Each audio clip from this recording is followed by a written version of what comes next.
what your ears are about to experience don't sound like nothing on radio, don't sound like nothing on TV, and it definitely don't sound like anything blasting out of your smartphone at the back of a bus. It's a vibe. That's you, innit? That's him. Last time I checked, I think so. Okay, people, we're driving with Shaq D and we've got Fontzerelli. How you doing? What's happening? I am good, man. Give thanks to the Most High. I'm good, man. We're here. Good. So, your name, Fontzerelli. Yeah. How'd that come about? What's that all about? Give me, yeah. You know what? It kind of came about. It was just like a spin-off of my real name. And what it is, every time people would see me back in the day, they always be like, bruv, you always look different, man. You always got like a different style of dress or a different hairstyle, or your fashion's different and rare.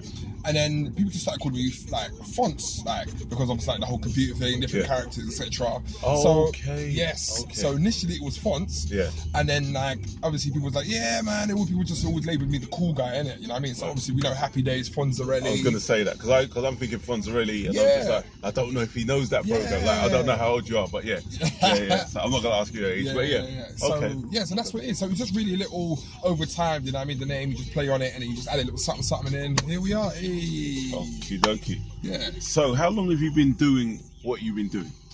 Well, do you know what? I've pretty much always done stuff in the music industry, so to speak, since I was literally in school, since like year 9. But professionally, or doing it full time, in terms of hosting, it's been about 5-6 years. Okay. But I've only recently. It's only been about a year since I've actually taken it seriously to go and pursue music as an artist, as a solo artist per se. Right. Even though I've got years and years of experience in the industry, but it's always been with other people and for other people. Okay. So yeah. Okay. Yeah. So the first time I saw you perform was at Vocal. Shouts out to Jeddy and the team. Hey. And what got me was the performance. Okay. The performance. This guy, yeah. If you ever see one of his shows, it's not just like, oh, that. No, he's like, he'll give the people in the crowd permission to have fun. Because some people are like, when you're like, no, everybody on your feet, everybody got up. Yeah. And he's like, right. And I was just like, yes. Yeah. So like, props to you. Man. I love that. Thank you. But so, I mean, the first album that's playing in the background now, Vibe. Yeah. That is the first album? That is my first album. How did that do? How was it received? Oh, wow.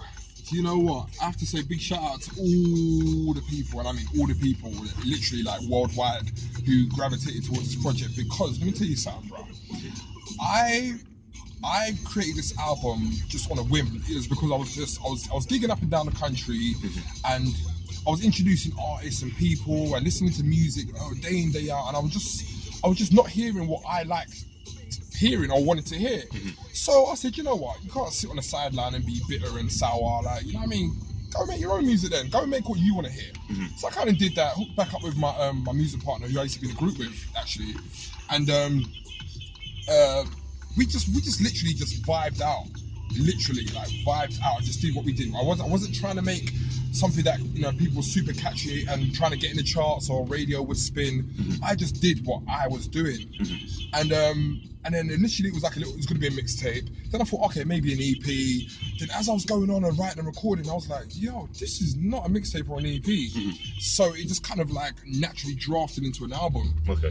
And then when I decided to put it out, I put it out, and I just didn't think nothing of it. I literally thought it's going to go over people's heads, because sonically, where I've gone with it, it was nothing remotely like what was happening. Because you know the current climate of music is very trap orientated, very grime orientated, and it's very, you know, it was nothing like that.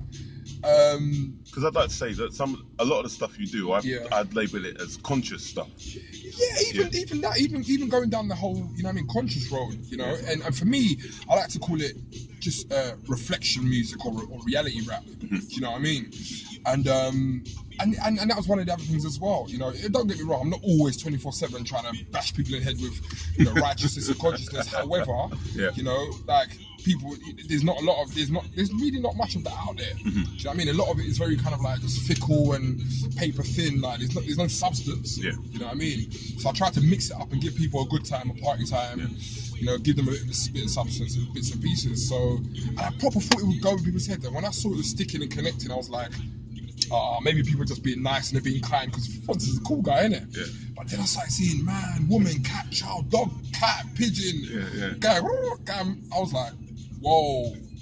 And then it's out there and it's just doing a madness. So I mean, you've been up and down the country. You opened for, who did you open for? You opened for some big that you lost, year. Help me. Oh my gosh, Come on, guy, help me. I love the way he did that. I did some alright stuff last year, man. I mean, come on, put it out there. Don't hold back. All right. So I was blessed to open a show. Well, not even open a show as a performance, but host and introduce the legendary Nasir Jones. Nas. Okay, I'm not going to mention that. You know, that was. Yeah, so I got to do that. I also was the host at Indigo 2 for the So Solid Crew reunion show. Okay. Yeah. Hold on a second. The Nas show. Where was that again? That was 2 nights. That was 2 shows in one night. The first show was at the Roundhouse in Camden. Yeah. And then after that it was Colchester. Okay. So it was a big way away. Yeah. But it was incredible, man. Okay. It was real, you got to meet him and everything. Yeah. Cool peoples, man. Gave him the album and all of that. Okay. You know what I mean? But I was like, let's listen to that. So that was that. Just more shows, man. Like festivals. You know what I mean? You know the usuals. You know, but I was blessed to be able to do the main stage for Wireless. Okay. You know, which was pretty cool. That's last year. Yeah. I think it was last year. Why you not didn't call him back? Anyway, go on. Well, I've got something more. I've been blessed with another blessing. Okay. For this year's festival. So Wireless was a big thing for me, and obviously I've done the Glastonbury's, I've done the Wireless, I've done the Love Box, okay, the Creamfields, the Boardmasters, all these festivals that I'd never even dreamed of being able to do. Okay. And then I recently have just been drafted on with a certain individual. DJ, producer, guy called Sagala. Yeah. And he's doing this thing right now. And we're doing, on the 20th and the 21st of August, we are doing MTV Stage at V Festival. Wow. So hosted by yours truly, Arms House. Exclusive. Little something, little exclusive. Okay, I'll put this video out quick. So yeah, blessings, man. Trust me. So yeah, back on the conscious thing, because you always say blessings and da. Yeah. I mean, is that just you, or is there... What's behind that? Is it, Do you know what? It's a lot of it is definitely me. It's a lot of it's through my upbringing. I was raised in a family of Rastafarians. Okay. So my mum was a Rastafarian. My sister, my uncles, my brothers. Okay. So I'm to you.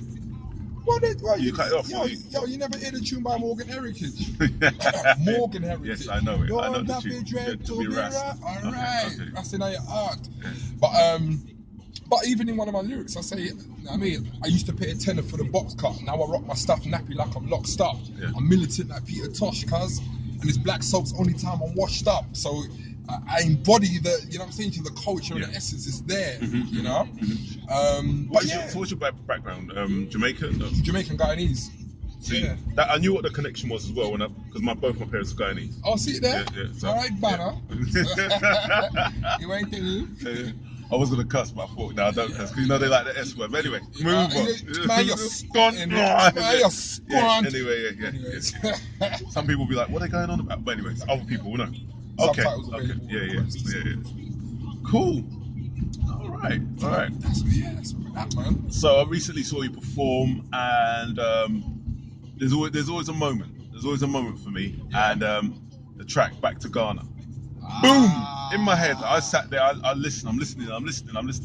Can you tell people about this track "Back to Ghana"?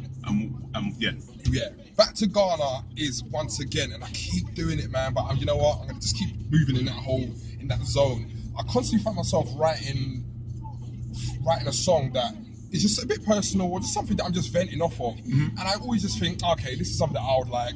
Whatever, I'm just gonna go over their heads. Yeah. And when I was finishing up the current project, which is the Dev Huey album, that's the name of your album. That's the new project. Okay. Yeah, right. 10-track projects all out there. iTunes everywhere. But we get into that. Yeah. Anyway, so back to Ghana.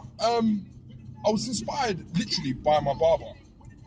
What happened was, as we know, we're always seeing and reading stuff about what's going on in the community or around the world. I'm saying to you, from whether it be, Alton Sterling to, we know anyways. Yes. And video's not long enough to name all the names. Exactly. Anyway. Exactly. And what happened was, I received a text message from my barber, and it was basically saying, guys, thank you so much for your custom. I really appreciate you guys. You guys have helped me out. But you know what? I'm stepping away and I'm going to Ghana. So I hope I haven't inconvenienced you and rah, rah, rah. That's a long way to go and get your haircut. Yeah, exactly. And he's still trimming out there. Yeah. And but what happened was, I don't know, for some reason I was moved by that, because I thought to myself, do you know what? For a man, I think I read a bit too deep into it, but I thought to myself, for a man who, stands on his feet and, it's his duty to kind of give people a new confidence and a new look and a new image, for him to stand on his feet and then be like, do you know what? I'm done with this, man. I'm going back to the motherland, man, to get some good sunshine. I need to top up my vitamin D and all that. I was like, I was moved by that, man. I saluted that and I championed that. So I didn't even text him back. I went to the shop and I said to him, brother, I just wanted to come in and say, you know what, man, be encouraged, man. Big up for that, you know what I mean? And bless up, really. And then when I walked away, I was like, oh, you're probably going back to Ghana, like. And then I was like, for him to kind of see what's going on and hear about all this madness, and him to just take himself up, because, really truly, barbers, they're not really in the thick of a lot of madnesses because they're secluded in the shop and they're doing their job, you know what I mean? So for him to kind of, to be like, nah, do you know what, let me just come out of this country, man, and go on Ghana. I was like, rah. So I just wrote a song about it. And like, that's another one as well, man. I mean, white people, black people, children, like teenagers, elders, they're like, that song moves me. To the point, the other day I had a meeting with this guy, and he was like, we had a meeting about another song, and we stumbled upon Back to Ghana. White guy, you know what I mean? Elderly, like late 40s, early 50s. And he was like, this tune is absolutely... That ain't elderly. What do you mean elderly about? Elderly? Well, no, as in like, in terms of the demographic that I usually appeal to. Sorry, I just had a moment. Anyway, yeah, go on. Yes, Mr. D. And basically he was like, this song is incredible, this is screaming for a video, let's talk about it, and I was like, well, no, I don't discriminate no one, but in theory, a song like that ain't really supposed to connect or resonate with you. But it did. Music is a wonderful thing, and sometimes you don't know. As you say, you write them and you think it's a personal thing, and then as soon as someone else hears it, they're like, they can relate to it. And that guy probably can relate to it because he sees what's going on. Yeah. And he's not blind. Yeah, exactly. Exactly. So that was Back to Ghana, man, and it's just basically me just highlighting all the reasons why I want to get out from this godforsaken place and just go and live where I believe anyone should live. You know what I'm saying? Somewhere where you got, an incredible climate. You know what I mean? Natural, good fruit and vegetation. Just a better quality of living. You know what I mean? Okay. All that kind of stuff. So okay. Basically the story. So tell me, Arms House. Was it Arms House? Arms House Global. Arms House Global. Yeah. T-shirt, show the T-shirt. Plug.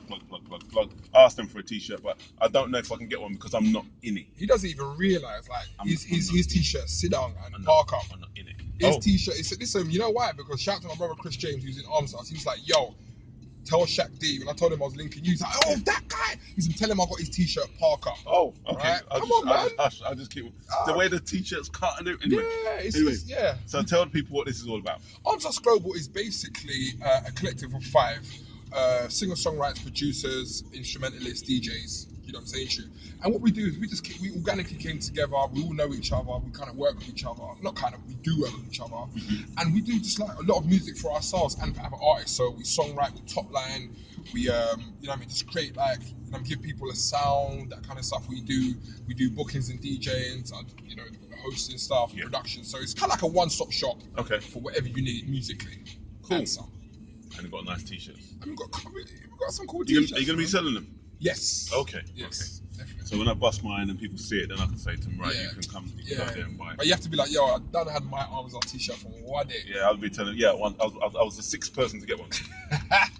Yeah. So I was gonna pull over here because I don't want to cause an accident. Okay. But what songs playing at the moment on radio?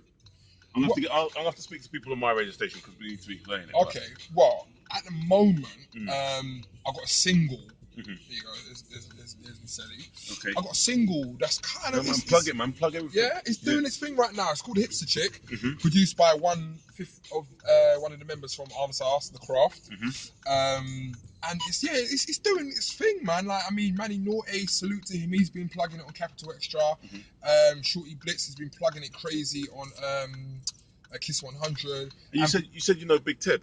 I do know Big So Ted. we gotta get this to Big Ted. Shout out to Big Ted, man. Okay, Teddy Ted, man. he's on my station, My Soul. I didn't even know that. See, me and him Yeah. have hosted quite a few shows together, Super Duper Fly and all of that. He's got a show called Super Duper Fly. He's Yeah. got a show called The Fresh Stuff. Okay, Yeah. so yeah, I'm gonna hit him up. Okay. Who else been and even Amplified Dot on BBC Radio 1 Extra, the breakfast show. She's been plugging it. So Okay. and yeah, man, it's doing its thing. It's about to come out on TV, on radio. So You're gonna hear it now. oh, So yeah? I'm gonna press play. Yeah. I'm gonna whack up the volume. Okay. And you're just gonna vibe along to it. I can't rap. Normally when people sing in the car, Yeah. I pretend to be a backing thing. All right. Well, So- you know, if you can catch on to the hook, Yeah. catch on to me. Oh, okay, we'll see. I'll try Let's not do it. to mess it up. let's do Hopefully it, the man. volume's up and everything like that. Let's see what's going on. Da, da, da, da, da. Mic check 1 2. Check. Shaq D in the house. What? Fontzerelli in the house. What? Guyanese in the house. Jamaican in the house. You got both sides. You gotta get licks. Look, yo, foot covered in Saucony. Hella swaggy in that Stony. Bent peak cap denim with the knee slash. She keeps some weed stashed in her rollie. Fresh out of uni now she's into debt. Bangs K-Tronada and the internet. Her big brother same age as Dev, so she knows about vinyl when that tape cassette. Yeah, tapping on it like all night long.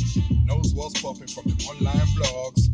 Popularity she don't shy from. She can recite it live and live from all my songs. She can sip a Guinness, still kick some wisdom. Community-driven influence. Drop it posh, but she's so darn ghetto. Snapping on her camera, she's so art deco. It's the chick. What? Stay with her, kicks the switch. And she be on her own. Flow. Just can't leave. Are you singing? No, it is. Okay. Hits the chick. Check me out though. Sips the titty. And she hits the split. And she be in her own. So just can't leave. Can sing and rap. Lady. She be on her own. Singer, rapper. Alone. We call her hits the chick. Sips the titty and she hits the split. And she be in her own. So just can't leave you alone. Look, she cycle round the Ella when on push bike. Ain't impressed with them brothers that push rights or push white and floss hard peas. She likes melanin, Converse, and Rockstar tees. Oversized plaid shirt, sweaters. Maybe if you see introduced, but don't. Bull-headed like Erica and Etta Bond. Bull ring in her nose, no Espanol. Tapping on her lap all night long. Knows what's popping from the online blogs. Popularity she don't shy from. She can recite it live and live from all my songs. See her in the Dulster spots and gets drunk. Then she eats at a vegan cotch in West London. She thinks the devil wears Prada. Teen spirit, her and her girls like Nirvana. Dig it? Hey. So this track, come on, what influenced this track? Do you know what? I was at a show in where was I? Camden. Okay. I went to a gig in Camden, and it was who was performing? I think Etta Bond, a good friend of mine, artist. She was headlining. Cool, small little spot, but it was ram. And I just like, obviously, in all these areas like Brick Lane, Camden, Dalston, Stoke Newton, East, South West, you got these like little subcultures in themselves, like these little pockets of people who are really, really just cool, like really into vintage stuff and old school and dress a certain way. It's very, very like throwback and circa 90s. So, but a lot of them that I noticed here were the chicks. You know what I mean? I see girls in there with like hoops in their nose and like a big Chicago Bulls jacket with a pair of Reebok Classics, and do you know what I mean? And I kept seeing them, and I was just kind of people watching. I was like, these girls ain't got an anthem, man, or they ain't got a song that kind of represents them directly. Okay. Do you know what I mean? Yeah. So I remember leaving from the gig, and I was like, I need to write about this, man. And I scribbled it, and then when I put out the project, I just kind of I always do that. I just let the project go out as a whole first, just to kind of test the waters. And then, lo and behold, I kept getting hollers. Hipster chick, that tune hips a chick, that tune hips a chick. And I did a private listening party for when I first released it. It was a silent disco. Okay. Yeah. Okay. And pretty much all the people there was like, yo, you gotta let that hips a chick one go, man. That one's going first, but that's the one. Yeah. So I kind of like, you know what I mean, took the people's advice. Yeah. Here we are, man. Hips a chick. Cool. All right, so it's that point in the interview where we're going to do all your social media, get all your bits and pieces out there, Wicked. and then we'll go. All right, well, so if you want to get at me on Twitter, my Twitter is @itsfontz, so ITSFONTZ. Instagram, Fontzerelli, FONTZERELLI. Facebook, same thing, Fontzerelli. SoundCloud, Fontzerelli. Website, fontzerelli.com. But more importantly, please get on the Insta and check out my homeboys, Arms House Global. Yeah, ARMZHOUZE Global, GLOBAL. Fontzerelli, aka the host, aka if I ain't hosting it, I'm probably about to host it. I like that. Where are you next? Next, I'm at on this Saturday. Actually, I'm at a festival, UTV. That's the 13th, isn't it? Yeah, Yeah, the 13th, okay. UTV with Sagala. Kind of like it's pretty much all systems go. The tour kicks off straight away. Okay. So that's in like was it Betley Crew Farm? Betley Crew Farm, something like that. Yeah, that's where it is, yeah. So where Quay off ends, man. If they're on your website or on your social media, they'll find you, yeah? Yeah, you get me, man. Okay, well, it's been a pleasure. Thank you for coming to meet me. Hopefully we get a lot of views on this and people find out more about you. Yeah. And we'll see. You never know. It might be a part 2. Listen, holler at me, man. I'm only a couple away, so shout at me, man. So it's goodbye from him. And goodbye from me. And him. See you later. Thank you very much.